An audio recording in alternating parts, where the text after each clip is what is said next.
خانہ کعبہ کب بنایا گیا؟ حضرت ابراہیم اور حضرت اسماعیل علیہ السلام نے خانہ کعبہ کو کس طرح بنایا اور بندگی کا سلیقہ اور طریقہ اللہ ہی سے کیوں سیکھنا چاہیے؟ آئیے جانتے ہیں ان سوالوں کے جوابات کے بارے میں ہمارے آج کے اس ایپیسوڈ میں۔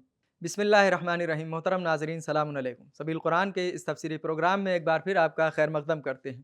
پیغمبر اسلام صلی اللہ علیہ وآلہ وسلم ارشاد فرماتے ہیں کہ تم میں سے سب سے بہترین انسان وہ ہے جو خود بھی قرآن سیکھے اور دوسروں کو بھی قرآن سکھائے۔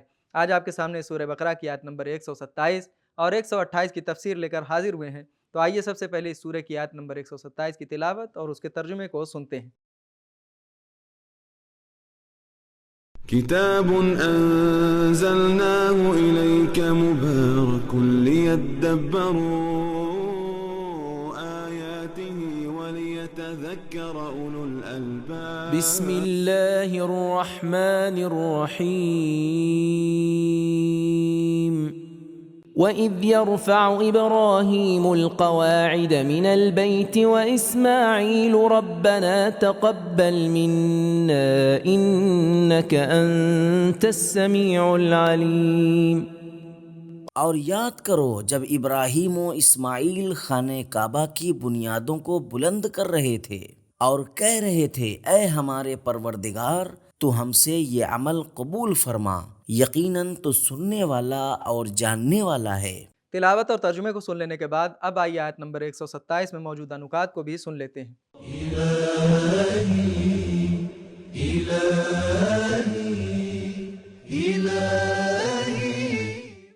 متعدد آیات و روایات سے معلوم ہوتا ہے کہ خانہ کعبہ حضرت آدم علیہ السلام کے زمانے سے موجود تھا اور اس کے گر جانے یا مٹی کے نیچے دب جانے کے بعد حضرت ابراہیم علیہ السلام نے ازسر نو اس کی بنیادوں کو اٹھایا تھا۔ اس بات کی دلیل قرآن پاک کی وہ آیت ہے جس میں حضرت ابراہیم علیہ السلام کی اس التجا کا ذکر ہے جو انہوں نے اس وقت کی جب انہوں نے اپنی زوجہ اور فرزند کو سرزمین مکہ میں ٹھہرایا۔ انہوں نے کہا تھا ربنا انی اسکنت من ذریتی بواد غیر ذی زرع عند بیتک المحرم، اے پروردگار میں اپنی ذریت کے کچھ افراد کو اس خشک اور بے آب و گیاہ وادی میں تیرے محترم گھر کے نزدیک بسا رہا ہوں۔ سورہ ابراہیم آیت نمبر 37۔ آیت اس بات کی شاہد ہے کہ حضرت اسماعیل علیہ السلام کی طفولیت کے زمانے میں بھی کعبہ شریف کا وجود تھا۔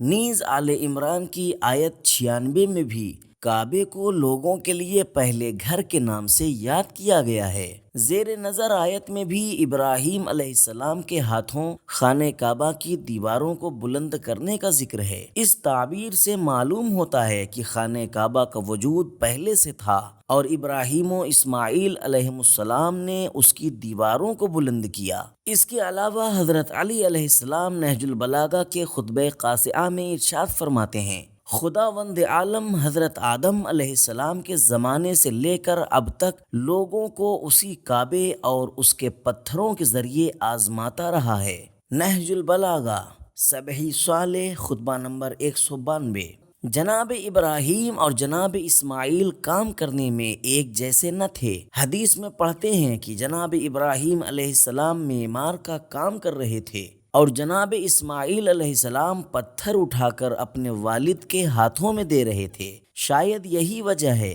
کہ ان دو بزرگوار کے ناموں کو ذکر کرنے میں فاصلہ دیا گیا ہے۔ یرفع ابراہیم القواعد من البیت و اسماعیل۔ نکات کو سن لینے کے بعد اب آئیے اس آیت کے پیغامات کو بھی غور سے سنتے ہیں۔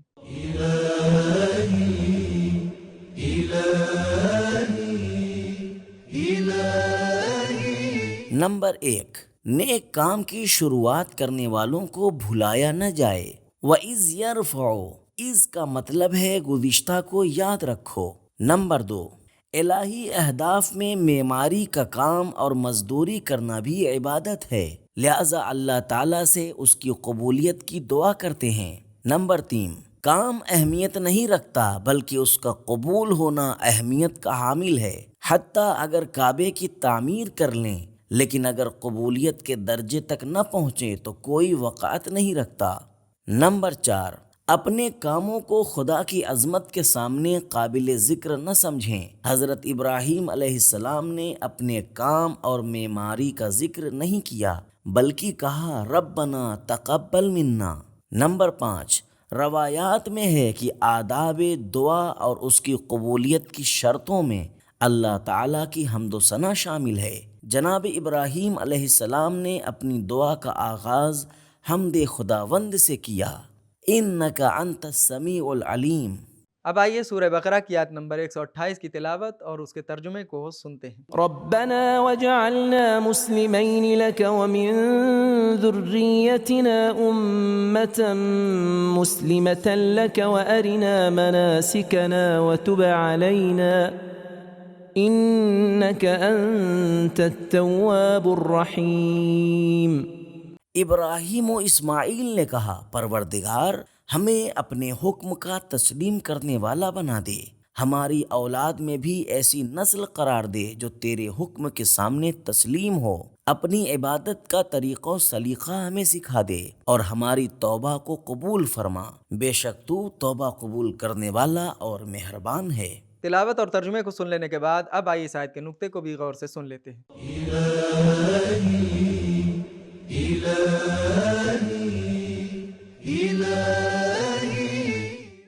اگرچہ اپنے فرزند حضرت اسماعیل کے ذبح کے بارے میں حضرت ابراہیم علیہ السلام تسلیم و رضا کا ایک عالی ترین نمونہ ہیں، اس کے باوجود اس آیت میں دونوں باپ بیٹے خلیل و ذبیح خدا کی بارگاہ میں عرض کر رہے ہیں کہ ہمیں اپنی بارگاہ میں سر تسلیم خم کرنے والا قرار دے، گویا وہ خدا سے اپنی بیشتر فرما برداری یا ہمیشہ کے لیے اور مستقل طور پر سر تسلیم خم کیے رہنے کی درخواست کر رہے ہیں۔ جو صرف خدا کے آگے اپنا سر جھکا دے وہ نہ تو اپنے بت تراش چچا کے آگے سر جھکاتا ہے، نہ بتوں کے سامنے سجدہ ریز ہو سکتا ہے اور نہ ہی کسی طاغوت کی اطاعت کر سکتا ہے۔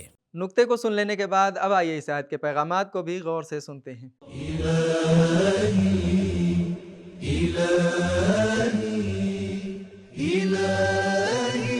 نمبر 1، اپنے آج کے کمال پر راضی نہ ہو جاؤ، اللہ تعالیٰ سے اس میں اضافہ اور اس کے جاری رہنے کی دعا کرتے رہو۔ نمبر 2، اپنی اولاد اور نسل کے بارے میں توجہ کرنا عاقلانہ اور خدا پسند دور اندیشی ہے، جس سے اس کے دل کی گہرائی سے عشق، دل سوزی، ہمدردی اور وسعت نظری کا پتہ چلتا ہے۔ یہ بات حضرت ابراہیم علیہ السلام کی دعاؤں میں کئی بار تکرار ہوئی ہے۔ نمبر 3، بندگی کا طریقہ اور سلیقہ اللہ تعالیٰ سے سیکھنا چاہیے، ورنہ انسان بہت سی خرافات اور کئی قسم کی گمراہیوں کا شکار ہو جائے گا۔ نمبر 4، جب تک روح تسلیم نہ ہو اس کے سامنے احکام بیان کرنا بے سود ہے۔ یہاں جناب ابراہیم علیہ السلام پہلے روح کے تسلیم ہونے کی مانگ کر رہے ہیں، پھر عبادت و بندگی کا طریقہ و سلیقہ مانگ رہے ہیں۔ نمبر 5، توبہ کی ضرورت، اللہ کے لطف کی طرف واپسی ہر حال میں اور ہر مقام و صاحب منصب کے لیے اہمیت رکھتی ہے۔ حدیث میں ہے کہ رسول خدا صلی اللہ علیہ وآلہ وسلم ہر روز 70 مرتبہ استغفار کیا کرتے تھے، اس کے باوجود کہ وہ معصوم تھے اور کوئی گناہ انجام نہ دیا۔ نمبر 6، دعا کے آداب میں سے ایک پروردگار کی حمد کرنا ہے، جیسا کہ اس آیت میں بھی یہ بات دکھائی دیتی ہے۔ تو ناظرین کرام، ہم نے یہ جانا کہ روایتوں کے مطابق خانہ کعبہ جناب آدم علیہ السلام کے زمانے سے موجود تھا اور اس کے مٹی کے نیچے دب جانے یا گر جانے کی وجہ سے حضرت ابراہیم اور اسماعیل علیہ السلام نے از سر نو اس کی بنیادوں کو اٹھایا تھا۔ خانہ کعبہ کو بنانے میں حضرت ابراہیم علیہ السلام معماری کر رہے تھے اور حضرت اسماعیل علیہ السلام پتھروں کو اٹھا کر اپنے والد کو دے رہے تھے۔ بندگی کا طریقہ اور سلیقہ اللہ سے سیکھنا چاہیے، ورنہ انسان بہت سے خرافات اور متعدد قسم کی گمراہیوں کا شکار ہو سکتا ہے۔ یہ تھے ہمارے سوالوں کے جوابات۔ ملتے ہیں اگلے ایپیسوڈ میں، تب تک کے لیے خدا حافظ۔